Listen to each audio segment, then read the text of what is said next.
Yeah, hi. Alrighty, ladies and gentlemen, it is time for your late out of date, early morning Raw review. Um, the first Raw, that's 2 hours after like 12 years. 12 years that has been since Monday Night Raw has been 2 hours since the Raw 1000. While I'm not gonna say the show was good, the show wasn't good. Let's just say it had some. It definitely had its problems. Okay, don't get me wrong. Raw had its problems. It really did. I thought the show was a bit boring still, but at least it was not a drag. I will say this. I mean, it's gonna be normal to feel like, oh, when Raw's 2 hours or consistently gonna be 2 hours, it's gonna be normal. But it's like that effect that, wow, a show that was 2 hours but it had less filler. That's the thing. That's what I was happy about this show. This show had less filler than a usual 3 hour Raw.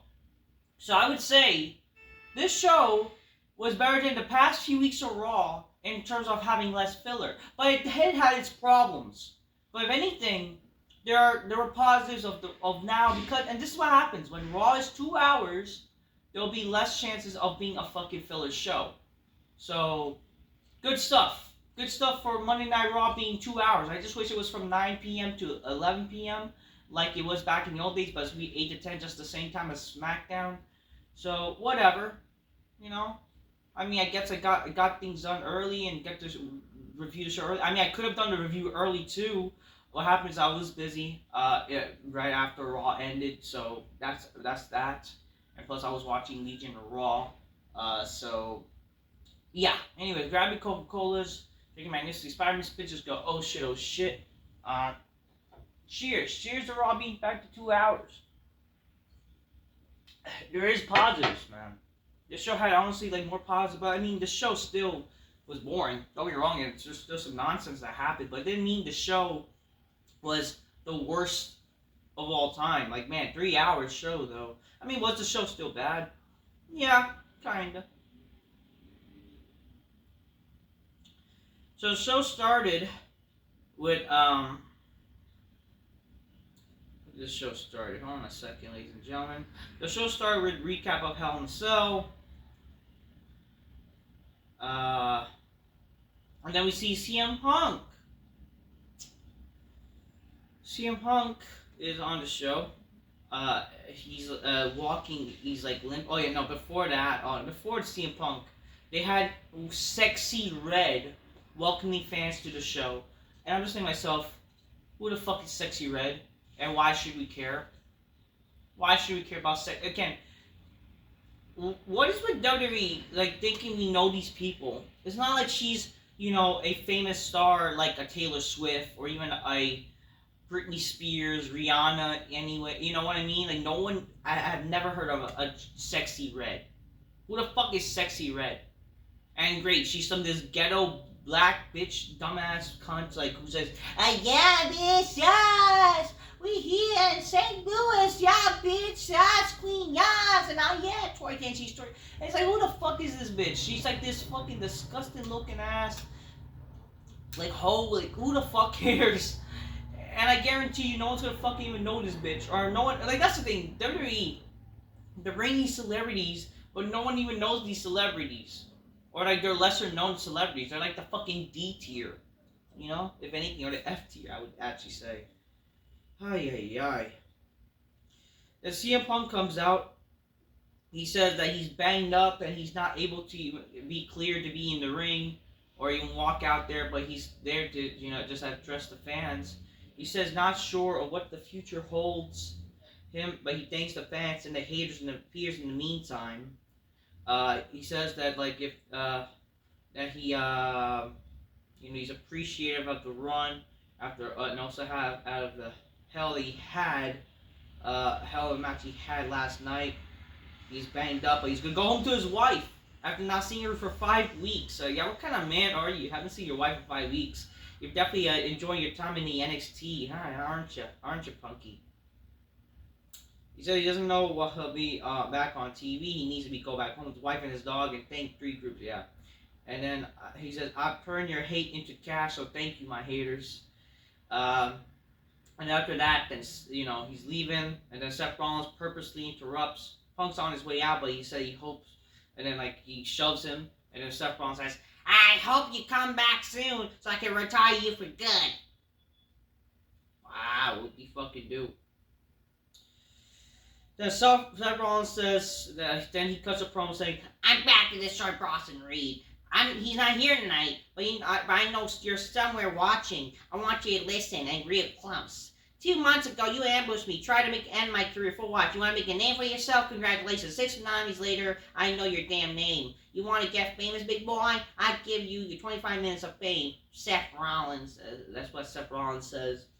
So Bronson Reed, after he's supposed to be looked as a monster. But so what's so much about that monster standing match where they had a brutal match? Well, it's not even brutal. Last night, fucking Hell in a Cell was a brutal match with Punk and McIntyre, and you still saw Punk walking.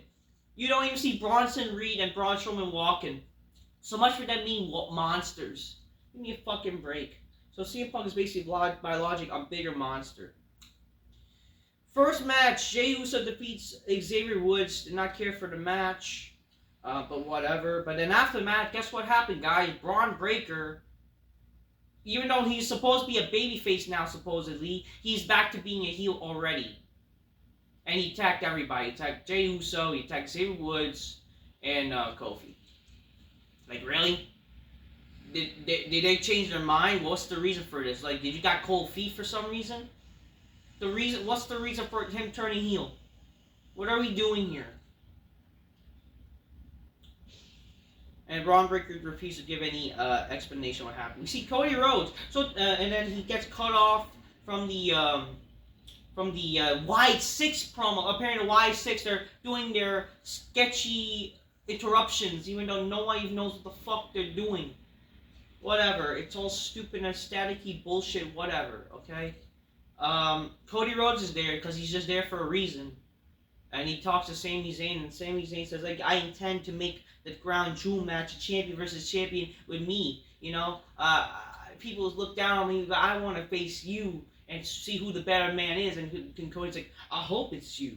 You're a hell of a man, but I know who you are. You go prove yourself and whatever. And just like, ugh. So WWE, they're doing this whole Crown Jewel Championship crap with champion versus champion. Again, it just makes no sense.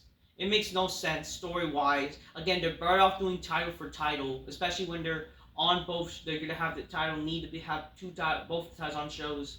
They need to do something. There's no need for a 2-title company. There's it's all stupid too. Like, honestly, Roman's not even a champion anymore. You are more about having full-time champs. Why not just fucking unify the titles and have somebody be on both shows? You kind of need with Netflix and also with SmackDown be on USA. You want to make people try to watch as much as you can. And the brand split, for fuck's sake. Now we're going to see champion versus champion garbage, which makes no fucking sense. There's no story. And again, you're doing Gunther versus Cody without any building story. Whatever. Then the Wyatt... Oh, not Wyatt. I guess okay, so there's some saddy shit with The Miz. Well, they're targeting The Miz now. The Miz is talking with Karrion Kross and blah, blah, blah. I don't fucking know. Then R-Truth's like confused, like, what, you actually turned on me, man? I already left the Judgment Day. And then the Miz, oh, you actually turned on you, yeah. So he's talking normal. It's not like he's angry at R-Truth. It's all fucking stupid. And then, you know what? You want a match? Okay, me and you next week. Whatever.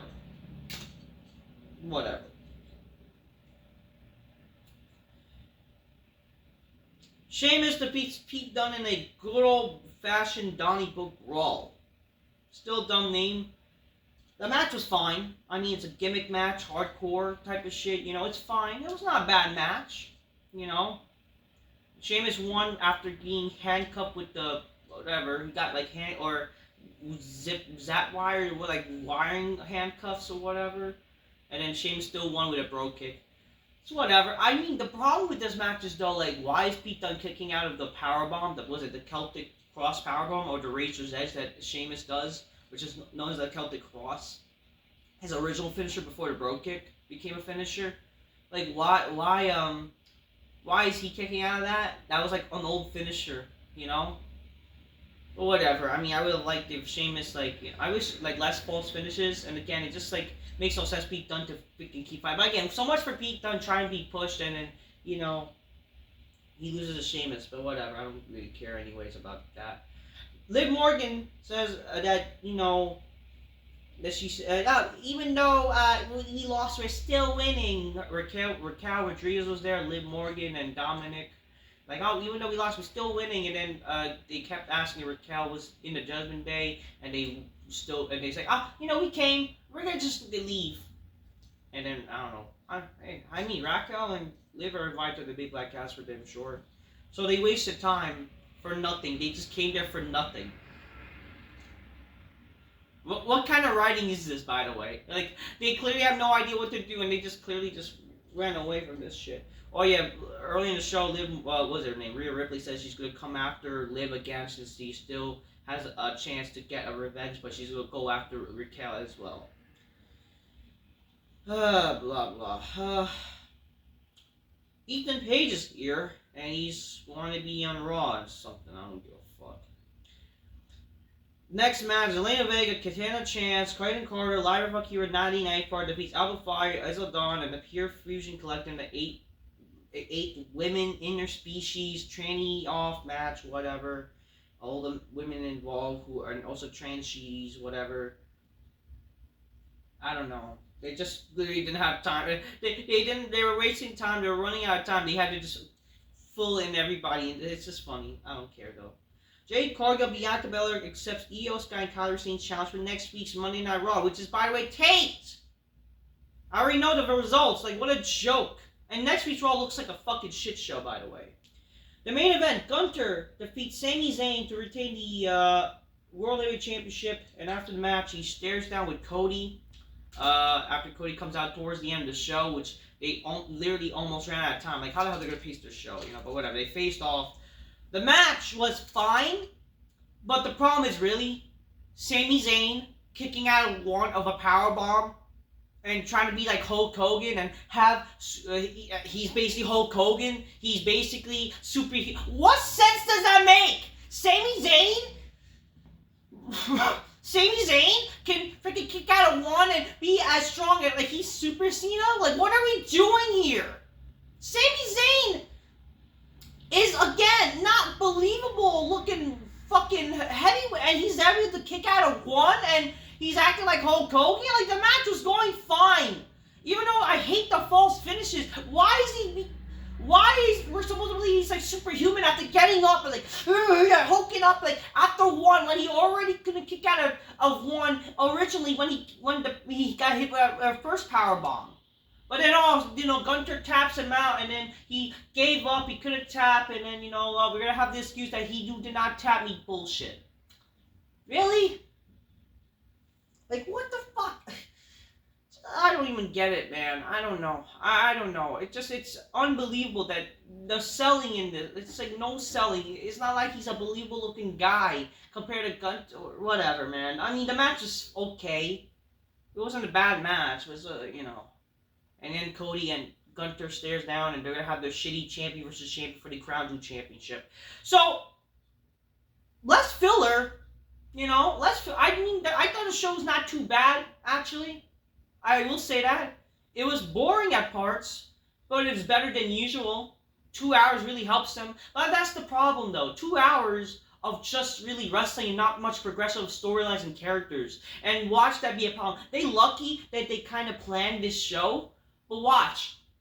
Next week, by the way, I already saw the result because they're in the UK. They're not even pre-taping the show, or doing a tape delay like they used to do back in the days of wrestling where they do a tape delay and air it in later in the show. I don't get it why they're doing that. Like, they're just being cheap. But next week's show is already taped and looks like shit. And there's, lack of stories and build-up for the matches anyway. So, who the fuck really cares?